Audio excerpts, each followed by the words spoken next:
Buenas chicos, hace poco subí un vídeo hablando sobre Auschwitz, hablando sobre los procesos de despersonalización que sufrían los presos cuando internaban en los campos de concentración y fuimos analizando todo desde el punto de vista de los prisioneros de los campos. Hoy vamos a darle la vuelta a la tortilla y nos vamos a ir a la sociedad alemana de la época. Vamos a intentar entender los procesos psicológicos y los procesos sociales que se dieron para que la sociedad alemana acabara desarrollando este nivel de violencia, este nivel de rechazo y de odio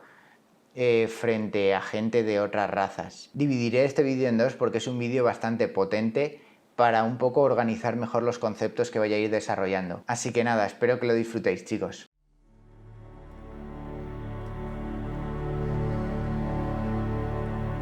Tras la Segunda Guerra Mundial comienza en la ciudad alemana de Nuremberg los juicios contra los dirigentes, funcionarios y colaboradores del régimen nacionalsocialista de Adolf Hitler,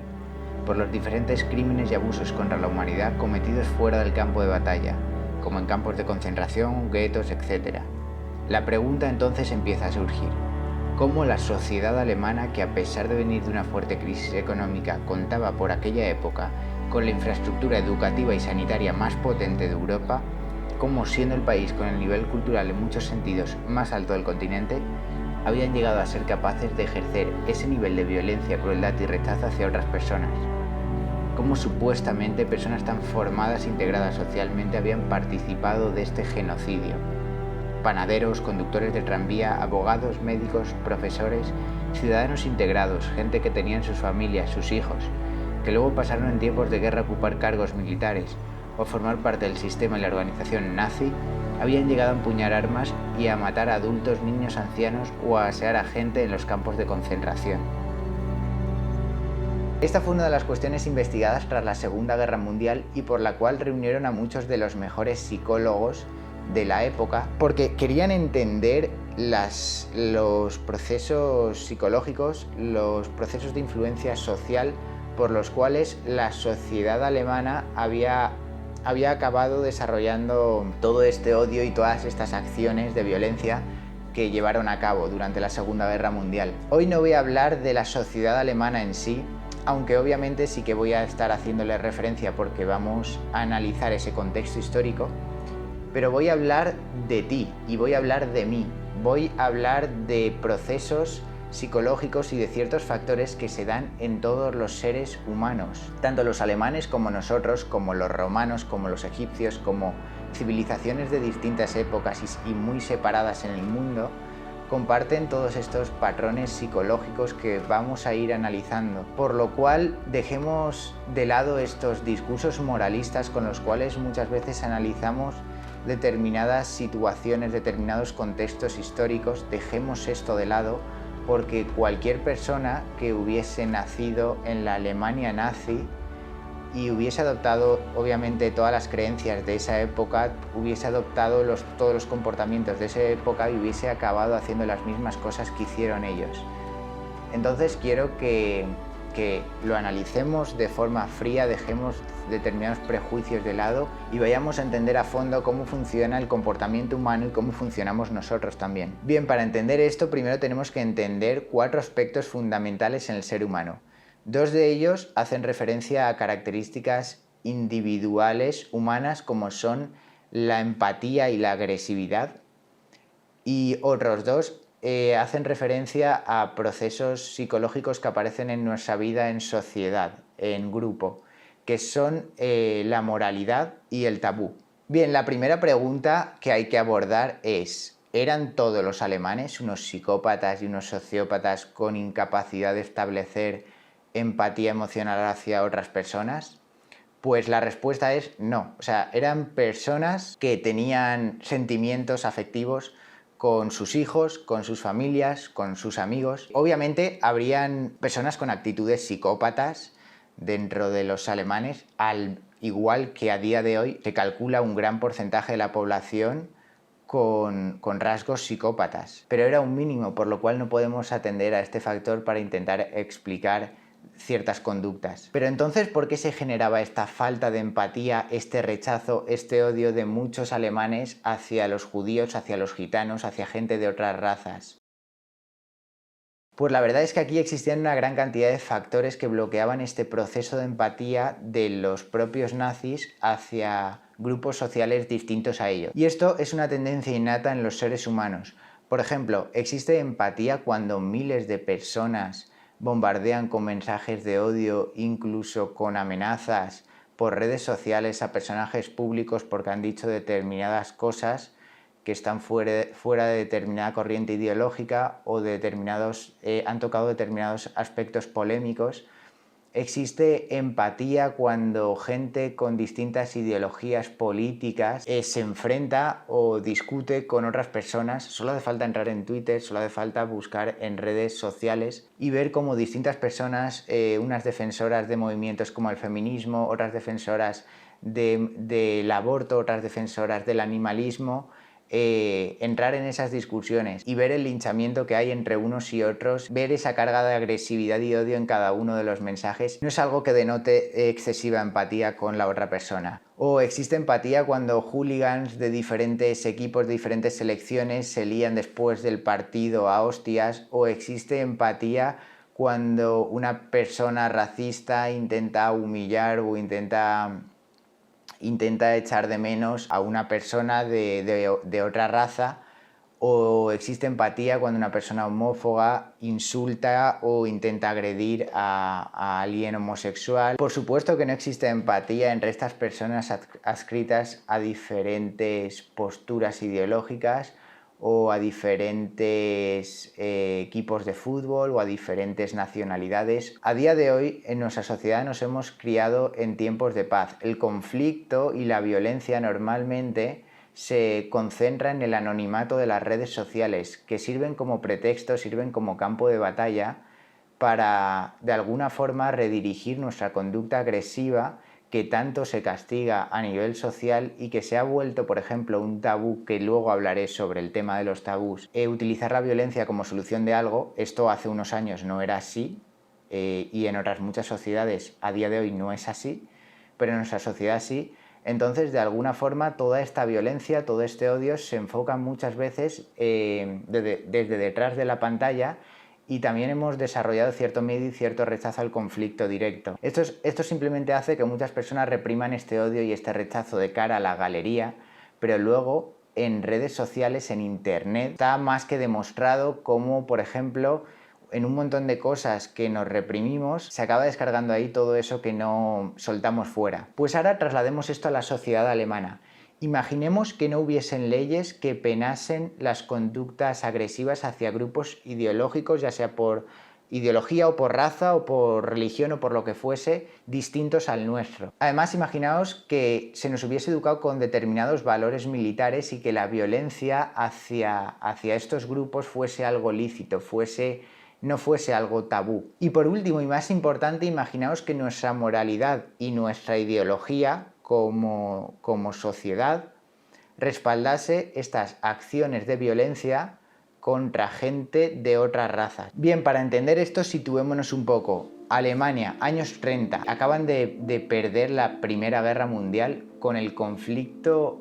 social, con el conflicto moral que esto supone para cada uno de los alemanes. El alemán ario está carente de un sentimiento de autovalía, de unión hacia sus iguales, de unión hacia su nación. Esto genera apatía, hostilidad, resentimiento. Lo que hacen los nazis es coger este sentimiento y transformarlo y enfocarlo, consiguiendo reafirmar la identidad de la sociedad alemana, dándoles un propósito y un enemigo común, el cual acaba siendo representado en la figura de los judíos, una figura ambigua en la sociedad alemana, ya que es gente con la que convivían pero que al mismo tiempo era diferente a ellos, que mantenía costumbres sociales distintas a ellos, y creo que esto sirvió de alguna forma como aliciente para generar este odio y todo este rechazo. Para entender esta falta de empatía que se producía de los alemanes hacia otros grupos sociales, debemos entender cómo funciona la identidad grupal. Nuestra identidad está determinada en gran parte por nuestra pertenencia a los diferentes grupos sociales con los cuales nos relacionamos. La identidad social determina el propio autoconcepto que nosotros tenemos, por lo cual otorga un significado emocional a nuestra pertenencia con los grupos con los cuales nos relacionamos. Para proteger nuestra propia autoestima y tener una identidad social positiva, lo que pasa es que nuestras comparaciones, las comparaciones que realizamos con otros grupos sociales, está sesgada. Y aquí caemos muchas veces en el sesgo de confirmación, porque siempre vamos a tender a favorecer, siempre vamos a tender a dar la razón, siempre vamos a tender a descartar argumentos que vengan de ideologías o de grupos sociales distintos, a prestarles menos atención, a rechazar el poder integrarlos, y vamos a valorar mucho más positivamente la ideología de nuestro grupo. Como veis aquí, la ideología se vuelve un rasgo identitario, y esto es una de las razones por las cuales en muchas discusiones entre personas que tienen posturas ideológicas totalmente distintas a día de hoy, por ejemplo, es como bastante imposible llegar a un acuerdo, a una conclusión sobre un tema determinado, porque renunciar a tu ideología supone renunciar a una parte de ti. Fijaos en el proceso de identificación grupal tan potente y tan fuerte que había en la Alemania nazi. Quienes eran, cada uno de ellos, su propio autoconcepto, tu propia autoestima, dependía totalmente de tu pertenencia a la sociedad alemana, de tus valores, de tus creencias, de tus acciones como parte de la ideología nazi.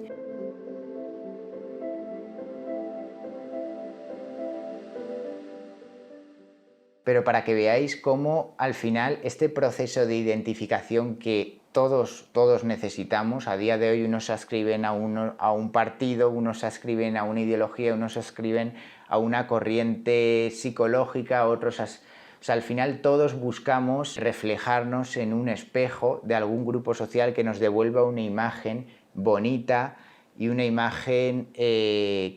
la cual nos eleve la autoestima. Esto genera una fuerte dependencia y un fuerte afecto a las personas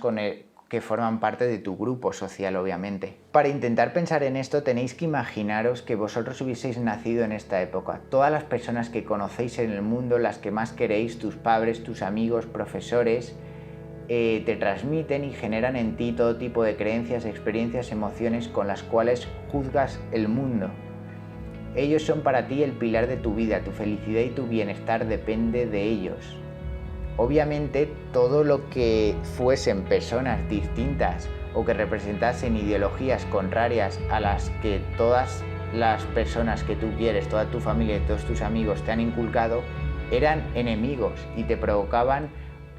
un rechazo aún mayor cuando intentaban atacar a las personas de tu alrededor, obviamente. Al final, que tú hagas algo y eso lo veas como una acción buena o una acción mala, depende de la validación y del feedback que te dé tu padre, tu madre, tu profesor y la gente de tu alrededor. Si en el colegio te dicen que los niños de ojos azules son malas personas, son inferiores y no merecen respeto, cuando tú y tus amigos marginéis a los niños de ojos azules porque se ha generado un sentimiento de rechazo hacia ellos, no lo vas a ver como algo malo si tus padres y tus profesores te están aplaudiendo mientras lo haces. Aquí entramos más en específico en aspectos relacionados con la moral, con los ideales, con las creencias, con las acciones con las cuales educaban e inculcaban a muchos alemanes, ya fuese en los colegios, ya fuese en el servicio militar, ya fuese por medio de la propaganda. La educación alemana de la época se centró principalmente en la biología racial y en la aptitud para el servicio militar. Ya desde jóvenes les inculcaban valores militares para la guerra. Esto se ve muy bien en muchos documentales que hay sobre las juventudes hitlerianas y cómo los niños de aquella época iban a campamentos donde pues, les educaban con este sentimiento de superioridad respecto a otras razas y con todos estos valores. Les enseñaban cómo empuñar armas, les enseñaban que la guerra, la violencia, al final convertían de eso su sentido de vida y su forma de comprender y de entender el mundo. Y es de esta forma por la cual las acciones de muchos nazis, como ya he dicho antes, estaban respaldadas por la moralidad alemana, una moralidad basada en las diferencias raciales. Tu realidad desde niño se construye en que el valor que una persona pueda tener depende de la raza a la cual pertenezca, depende de su color de piel o depende de su color de pelo. Y esto es tan verdad y tan real para ellos como a día de hoy para muchas personas la creencia de que el valor que un ser vivo puede tener depende de la especie a la que pertenezca. En sociedades futuras quizá vean esto o quizá vean las relaciones de poder que se dan en muchas sociedades consideradas a día de hoy del primer mundo o quizá vean muchas de las acciones que tenemos de violencia, diciéndolo de esta forma, contra el mundo, de no reciclar o de no hacer de no tener determinados hábitos de cuidado del mundo, del planeta, como algo totalmente detestable. Entonces, aquí la moralidad actúa restando el factor de culpa, actúa normalizando conductas de violencia, como también lo hacen los tabús, que lo hablaré en la segunda parte de este vídeo. No había factor de culpa cuando tú, por ejemplo, agredes a una persona porque tiene un color de piel diferente o un color de pelo y lo agredes porque realmente crees que pertenece a una raza inferior y crees que no merece respeto tuyo, y además cuando haces eso tus iguales no te juzgan, entonces es una acción lícita, es una acción válida a nivel moral. Se ha generado también un discurso agresivo a ese tipo de personas, ya que representan valores, ya que representan conductas, costumbres con las cuales tú no comulgas. Entonces también tocaremos el factor de la agresividad en la segunda parte de este vídeo y iremos viendo también cómo la agresividad nace justamente de esto. Y bueno, esto es otra de las causas por la cual se genera bastante distancia emocional. Otros aspectos que podían también generar distancia emocional, servir como un bloqueo para empatizar, por ejemplo, de un nazi a un judío, era también la forma de matarlos que muchas veces tenían, metiéndolos, por ejemplo, en cámaras de gas y no matándolos directamente a cuchillo o de forma directa, ya que habrían personas que no serían, habrían otros que sí, pero habrían personas que no serían capaces de hacer esto. Entonces, al matarlos sin verlos, también era una forma en la que eres más capaz de realizar esa acción. También no establecían relaciones con ellos, no establecían el mínimo trato con ellos, eran personas que hablaban, no siempre, pero muchas veces sí hablaban otros idiomas, lo cual eso ya genera cierta distancia, mantenían otras costumbres, otros valores, e incluso cuando los tenían ya presos en los campos de concentración les prohibían mirarles a los ojos.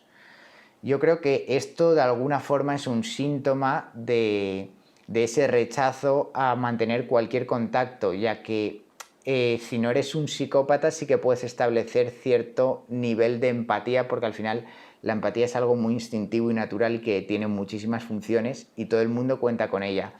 Pero todos estos procesos estaban aquí para bloquearla. También este proceso de despersonalización que hablé en el vídeo de los judíos, de meterles un número, de quitarles el nombre, de vestirlos a todos igual, de raparles el pelo, era una forma también de despersonalizarlos, de no considerarlos iguales, de no considerarlos personas, de bajarles su valor, su importancia. Y esto también generaba más distancia emocional, obviamente. Bueno, habiéndonos ya familiarizado con dos de los 4 factores que quiero explicar, que son la empatía y la moral, al final todos están interrelacionados. Como hemos visto, la moral genera cierta distancia emocional, genera cierta validez al poder descargar determinados instintos sin generar un factor de culpa cuando los estoy llevando a cabo, porque mis valores morales respaldan mis conductas. Esto también está muy relacionado, el tema de la moral, con el tema de los tabús, que tocaré en la segunda parte, y obviamente también con el tema de la empatía, y al mismo tiempo la agresividad también tiene mucho que ver con todo esto. O sea, los 4 quiero que los veáis como un todo, en conjunto, porque todos están interrelacionados y pertenecen al ser humano y se afectan los unos a los otros. Así que en pocos días subo ya la segunda parte, en el que me centraré en el tema de los tabús, muy relacionado también con la moral, y en el tema de la agresividad. Espero que os esté gustando y un saludo a todos, chicos.